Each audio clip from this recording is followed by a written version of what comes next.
Hello all! Today I'm going to do an after action report and brief discussion of gameplay of 1500 The New World. This is a DVG game, or Dan Verson Games game. In fact, Dan Verson, I believe, was the designer of this game.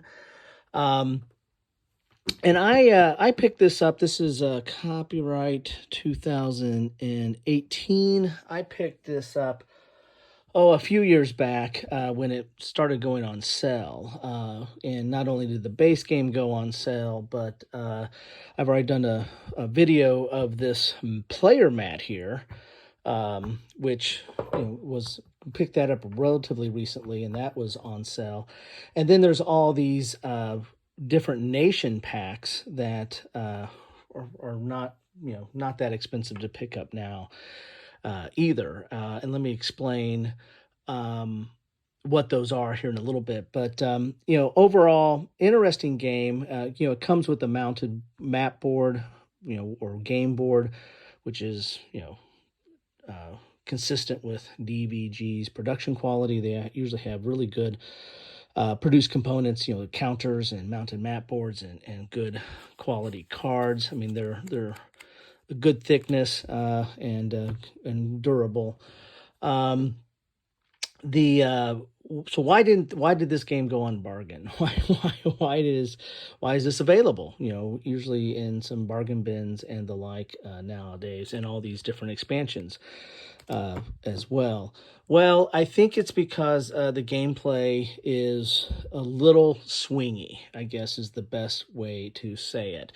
Let's start with how this game ended, and then we'll talk a little bit about the swingy of play.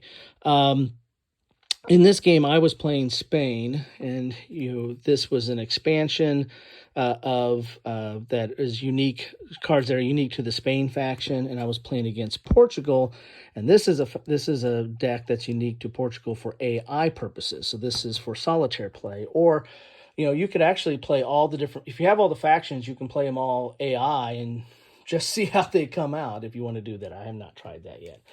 The base game, if you don't buy the different factions, it comes with this big deck here, and everybody draws from this deck and plays the cards for whatever you want to play them in this deck. And there's basically two ways to play the cards. You can play it for the text value, whatever's on the card. This is a response card, but you can play it for the text value, or you can just discard the card for these actions over here. You can play the card for its effect. That's the text.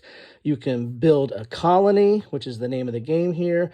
You can reduce a colony. So if a colony is successful, you can reduce it to being struggled. You can repair a colony, which if it's struggling, you can make it successful. You can adjust your royal favor, which is over here, and I'll explain what that is here in a second. And that's it. You'll play your hand of cards. The number of cards you get is based on the royal flavor. So wherever you're at on this track, that's how many cards you're going to draw at the beginning of the turn. So you start off with 4, and you might actually get up to 8 if you're so lucky. The AI here, Portugal, was up to 7 towards the end of the game, and that really that won them the game. So this is how you manage the cards you get into your hand, and then this is what you do with those cards once you get them into your hand. So what are you trying to do? Well, in this game, you're really trying to build colonies. You're trying to build colonies and come up with, this is Spain cards here, monopolies, right? So for every colony, you're going to get a point for a successful colony. For every struggling colony at the beginning of your turn, you're going to lose a point, so that's bad. For every region you control, and if you see here, you have 5 regions. You have one here, one here, one here, 2, that's 3, 4, and 5. If you have control a complete region, so like if this was here, they would control this region as a monopoly. That's a regional monopoly. They would get 2 extra victory points for that. You can also have export monopolies, which if you have successful colonies in each one of the corresponding goods, so here, here, and here, for example, then you would get 2 points for that. that's it. That's basically the game, is trying to get your colonies on the board, trying to reduce their colonies, and trying to achieve monopolies. And you're going to be able to do that more successfully with more cards, because that allows you to have better effects and to play them for these basic effects if need be. That is basically the game, and you're going to start in 1500 and work your way down to 1695, and then the game is over. You keep track of victory points on this track here, and so this game ended up with Portugal with 53 victory points, and me at Spain at 50 victory points. So Portugal won, and one of the main reasons they won is because they had two more cards than I had, which gave them a little bit more abilities to play the game. So on its surface, this is the good part about this game. The components are fine. The components are good quality. You don't need this mat, but I got it pretty cheap, so I picked it up. It's a nice mat.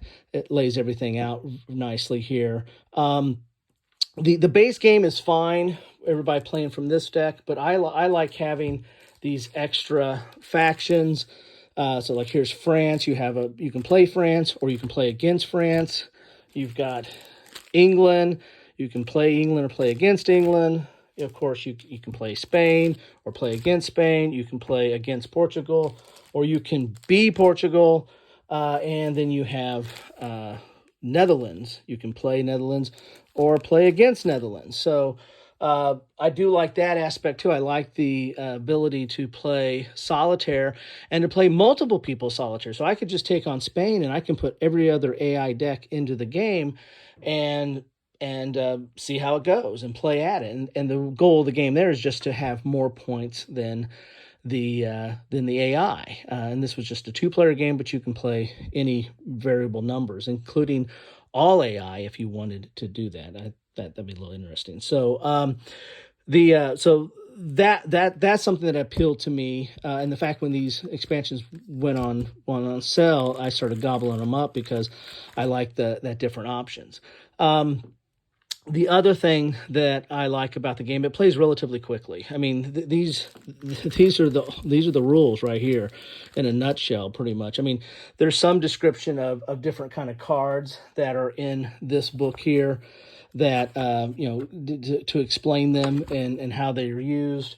But for the most part, it's relatively straightforward. And this game can be played multiple player, right? You can play just out of the big deck right here, or you can play, all these different factions. You can play up to all these different factions being a human player and not use the AI at all. That has some appeal as well. So you've got a multiplayer game, you've got a solitaire game, and it plays relatively fast. The rules are really this simple.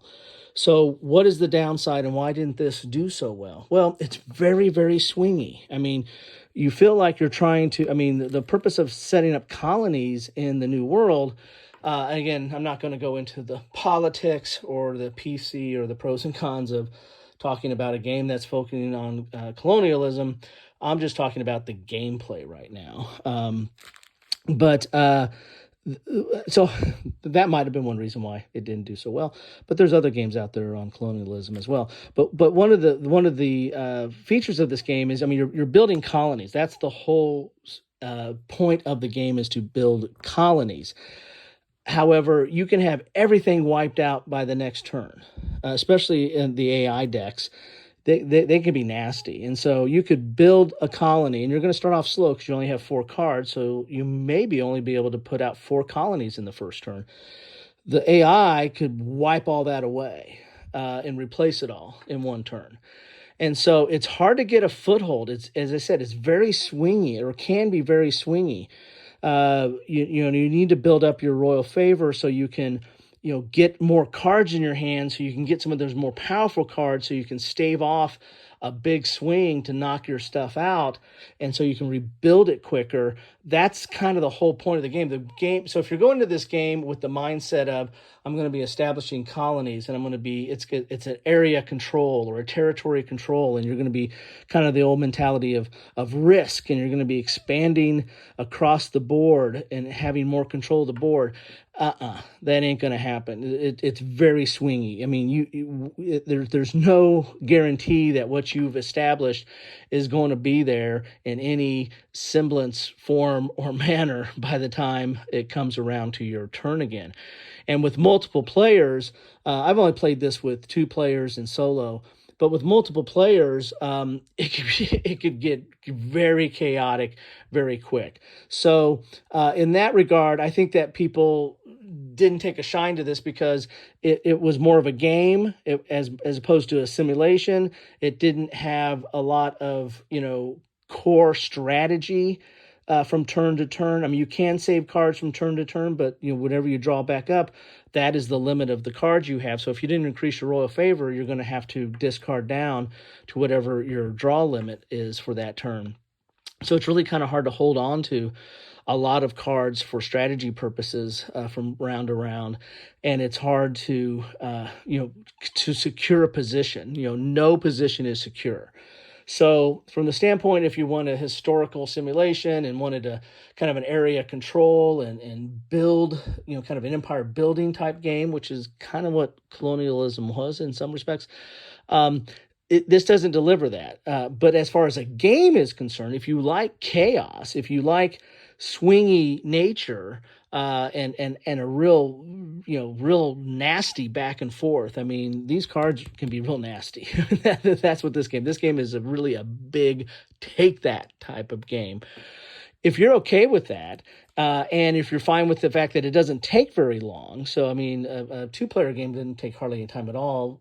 If you play with the full complement, that might take a little bit more time, and that might be kind of an ugly game because of its so much chaos. But if you're okay with going into it that this is really a game and it's really about card play and back and forth and very swingy, but it doesn't take up too much time and you can go on to something else in the evening, then this is a fine game in that regards, and I like it for that. I prefer this solitaire because the multiplayer gets real nasty real fast and people just get a bad taste in their mouth, whereas solitaire, it's a little bit more of a challenge. I mean, and there's quite a bit of luck involved. I mean, whether what cards you get versus what card the AI gets, and the more AI you put out there, the more challenging it gets as well. Um, but sometimes the AI beats up on itself, so that's kind of cool. But anyway, uh, that's why I mean this game stayed on my shelf, or I'm keeping it because all these it didn't really cost all that much to get all this stuff, and it looks nice, it plays nice, good components, it plays fast, but it's not much of a historical simulation, and it's not much of a empire builder. It's a very swingy type card game. Anyway, those are my thoughts. Your mileage may vary. You might take this and find that it represents, some of the chaotic nature of the time or what have you. I'm open to that. Feel free to put whatever you want to put in the comments. I mean, you can even talk about the topic if you want to get into and bash that. That's fine too. Just keep it civil is all I ask. I'm not in it to start a heat thread or flame war going on here. So anyway, I like this game. I like playing the different factions. They do have a different feel. They have different cards. Um, and I like the built-in system. So this is why I keep this, is to to every once in a while I get an itch, I'll throw this down, play a game, and you can actually play a couple back to back. It really doesn't take that much time at all. It depends on how many AI you're putting in, and then just go at it and see how it goes and see what kind of score you can make or beat or what have you. I mean, lost by 3 points. That was I mean, that was fun. I mean, it was, and it didn't take that long. So it wasn't like I was super invested in and butthurt by the swingy nature of it. I just tried to develop the cards the best I got them. So anyway, that's what I have for you today. That is 1500. That's a little bit of an after action report and, discussion on gameplay and basically kind of a review of the game. As I said, you can find this out there for good prices if you want it, but just know what kind of game it is. At least that's my impression of it. Again, your mileage may vary. Thanks all.